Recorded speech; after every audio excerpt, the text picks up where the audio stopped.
Hello guys, welcome back to my channel. आज मैं आपके लिए एक नया टॉपिक लेके आया हूं जो कि बहुत ही इम्पोर्टेंट है और सभी बच्चों को इसमें कन्फ्यूज़न रहता है कि ट्रेड यूनियन क्या कहलाता है। तो ट्रेड यूनियन मैं लेके आया हूं कि माइंस में ट्रेड यूनियन का क्या कर्तव्य होता है और किस प्रकार से वर्करों की हेल्प करता है।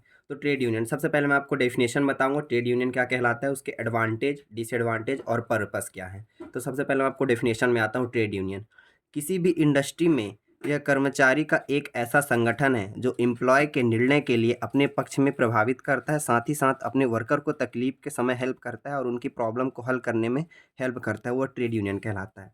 मतलब कि दोस्तों ये यह कहना चाहता है कि किसी भी इंडस्ट्री में वर्करों के ग्रुप को, मतलब जो वर्कर रहते हैं, वर्कर लोग काम करते हैं, उनके ग्रुप को ट्रेड यूनियन कहते हैं। यदि एक उन्हीं का एक ग्रुप रहता है, एक संगठन होता है, उनके द्वारा जो कार्य किया जाता है किसी भी प्रॉब्लम को हल करने में, वो ट्रेड यूनियन कहलाता है। लेकिन जो भी मैनेजमेंट ऑफिसर बन जाता है, यदि कोई भी खान का कोई मैनेजमेंट को संभाल रहा है, तो वह ट्रेड यूनियन में नहीं आता है।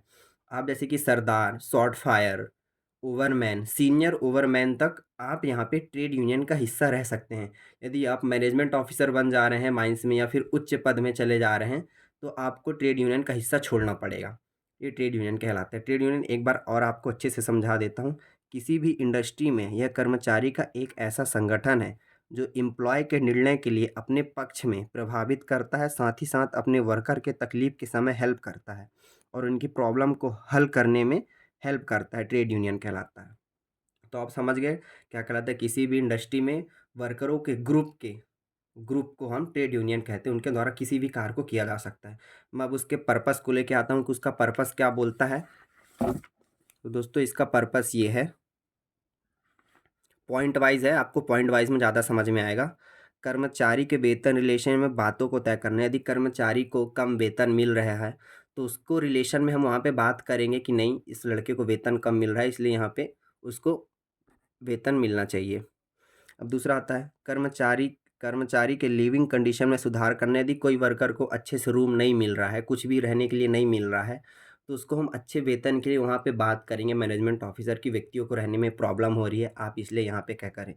इंडस्ट्री के प्रॉफिट में कर्मचारी को शेयर निर्धारित करना। यदि हमारे कंपनी अभी माइंस में यदि प्रति टन उत्पादन प्रतिदिन में 1300 टन हो रहा है, तो हम अपने वर्कर को भी शेयर करना चाहिए कि आज का हमारा उत्पादन इतना हुआ है। इसके बातों में समाज का हित का ध्यान रखने में, कर्मचारी में आपस में भाईचारा बढ़ाने में। यदि आप ही जॉब करने जा रहे हैं, यदि माइंस के अंदर काम कर रहे हैं, यदि आप वर्कर की ही इज्जत नहीं कर रहे हैं, आपस में भाईचारा नहीं है, तो आप यदि ऑफिसर भी हैं तो वर्कर आपकी बात नहीं सुनेगा। इसलिए ट्रेड यूनियन एक ऐसी चीज़ है जिससे कि वर्करों के बीच में भाईचारा भी बढ़ता है, दोस्ती यारी भी होती है। कभी कभी ट्रेड यूनियन इतना अच्छा होता है कि रिश्तेदारी तक में बदल जाता है। अपनी डिमांड के लिए कर्मचारी को एकजुट करके स्ट्राइक के लिए रेडी करना। स्ट्राइक अभी मैं आपको अगली वीडियो में बता दूंगा कि स्ट्राइक क्या कहलाता है। कर्मचारी को उनके हक के लिए जागरूक करना एवं उसके लिए जोड़ना। कर्मचारियों को यदि उनका कोई हक नहीं मिलता है, उनसे बहुत अधिक काम कराया जा रहा है, उनको पुराना क्वार्टर दे दिया जा रहा है, उसमें पानी की दिक्कत है, लाइट की दिक्कत है, हर एक चीज़ की प्रॉब्लम आ रही है, तो उनके हक के लिए उनको जागरूक करना। कर्मचारी में सामाजिक सुरक्षा और शिक्षण रिलेशन की सुविधा के लिए कार्य करना। यदि कर्मचारी हमारा कार्य कर रहा है, तो उसके लिए पर्याप्त मात्रा में उस एरिया में, जैसे कि मैं फॉर एग्जांपल ले लेता हूँ पाताखेड़ा एरिया। पाताखेड़ा एरिया में 4 माइंस है, तवा 1, तवा 2, छतरपुर 1, छतरपुर 2। वहाँ की लाइफ बहुत अच्छी है, लेकिन कहीं-कहीं जगह आप जाते हैं कि हमारे प्राइवेट वर्कर होते हैं, तो उनको रहने में बहुत सी प्रॉब्लम आती है कि उनको रूम पे, क्वार्टर पे पानी नहीं जा रहा है, लाइट नहीं जा रहा है, कैसे भी क्वार्टर दे रहा है, बरसात के टाइम पे छत से पानी गिर रहा है। तो ये सब चीज़ से रिलेटेड ट्रेड यूनियन का यही काम है कि अपने मैनेजमेंट ऑफिसर में जाए वहाँ पे और बोले कि हमको रहने में ये प्रॉब्लम है, ताकि उनमें वह सुधार कर सके। ये हमारा ट्रेड यूनियन कहलाता है। और यहाँ पे क्या है, अन कर्मचारी के कार्य रिलेशन परिस्थितियों से सुधार करना। हर एक चीज़ से उनका सुधार करने के लिए बनाया जाता है कर्मचारी के लिए। बाकी अपने से और आप पॉइंट जोड़ सकते हैं कि क्यों इसलिए काम करते, क्या काम है। अब हम आते हैं इसके एडवांटेज और डिसएडवांटेज। तो सबसे पहले मैं आपके लेके आया हूँ एडवांटेज। एडवांटेज। ट्रेड यूनियन किसी भी इंडस्ट्री में शांति और अनुभव बनाए रखने के लिए उपयोग है। ट्रेड यूनियन किसी भी या फिर कंपनी में शांति और अनुभव बनाए रखने के लिए बहुत ही ज़्यादा उपयोगी है।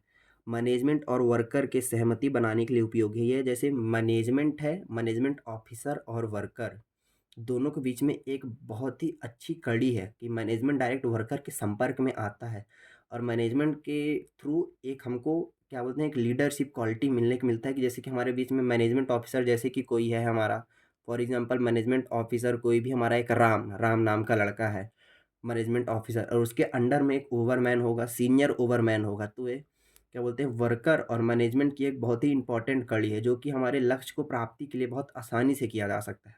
लक्ष्य को आसानी से प्राप्त किया जा सकता है, यही हमारा एडवांटेज कहलाता है। कर्मचारी के तकलीफ के समय उनकी हेल्प करते हैं। यदि कर्मचारी को तकलीफ हो रही है तो उनको हमेशा हेल्प करता है ट्रेड यूनियन। यदि उसको कोई रहने में दिक्कत आ रही है, कुछ भी दिक्कत आ रही है, तो उनको हेल्प करता है ट्रेड यूनियन। ये आप बता सकते हैं। और इंडस्ट्री में प्रोडक्शन बढ़ाने के लिए यदि बोला ना, अभी वही है, यदि हमारे वर्कर सभी एकजुट होकर कार्य करेंगे तो इंडस्ट्री का प्रोडक्शन हर महीने बढ़ेगा। यदि कोई व्यक्ति इधर जा रहा है, कोई व्यक्ति नहीं, मैं इसकी बात नहीं सुनूंगा, ये नहीं सुनूंगा, तो कभी हमारा प्रोडक्शन बढ़ ही नहीं सकता। ये ट्रेड यूनियन कहलाता है। और आपको डिसएडवांटेज बता दे रहा हूँ क्या होता है। कर्मचारी अपने कार्य के प्रति गैर जवाबदार है और अनुशासनहीन हो जाता है। कभी कभी कर्मचारी अपने बातों से अनुशासनहीन हो जाता है, मतलब नहीं करना है मेरे को ये काम, छोड़ देना है। गैर जवाबदार मतलब काम करने के बाद भी बोलता है नहीं मुझे ये काम नहीं करना है, अपने वर्करों की बात ही नहीं सुनना, अपने ऊपर के अधिकारियों की बात ही नहीं सुनना, अपने मन का काम करना है, ये सब नहीं होता। ट्रेड यूनियन लीडर कभी-कभी अपने व्यक्तिगत स्वार्थ के लिए, पूर्ति के लिए ट्रेड यूनियन का दुरुपयोग करता है। मतलब कभी-कभी कुछ भी बिना मतलब के हड़ताल करने लगते हैं कि नहीं आज हमें छुट्टी चाहिए। यार जब तुम्हें छुट्टी टाइम से मिलेगी तभी ना, यदि तुम अंडरग्राउंड में 145 150 दिन की अटेंडेंस कंप्लीट कर ले रहे हो तभी तुमको छुट्टी मिलेगी। यही होता बिना मतलब के हड़ताल करने लगते हैं जब सब चीज़ सही चल रहा है। ट्रेड यूनियन कभी-कभी अपनी प्रॉब्लम को सॉल्व करने की बजाय उसे बढ़ा देता है और इंडस्ट्री में अशांति पैदा कर देता है। ट्रेड यूनियन कभी-कभी जैसे कि उनको किसी वर्कर को प्रॉब्लम आ रही है रहने के लिए, और उसने पहले ही मैनेजमेंट ऑफिसर को लेटर दे दिया है कि साहब मुझे यहाँ पे रहने के लिए मुझे व्यवस्था चाहिए, और वो ट्रेड यूनियन के पास भी चला गया, तो ट्रेड यूनियन कभी-कभी उसने पहले मैनेजमेंट ऑफिसर ने उससे टाइम माँग लिया था। यदि उसने उसके पास चला गया और उसको बोल दिया कि उसने मुझे पहले ही लेटर दे दिया है, तो कभी-कभी उसको क्या बोलते हैं, सॉल्व करने की बजाय उसको बातों को बढ़ा देता है, बिना मतलब के स्ट्राइक करने लगता है। यही होता है हमारा ट्रेड यूनियन। दोस्तों यदि आपको चैनल अच्छा लगा हो तो लाइक करना, सब्सक्राइब करना और ज़्यादा से ज़्यादा अपने माइनिंग दोस्तों को शेयर करना।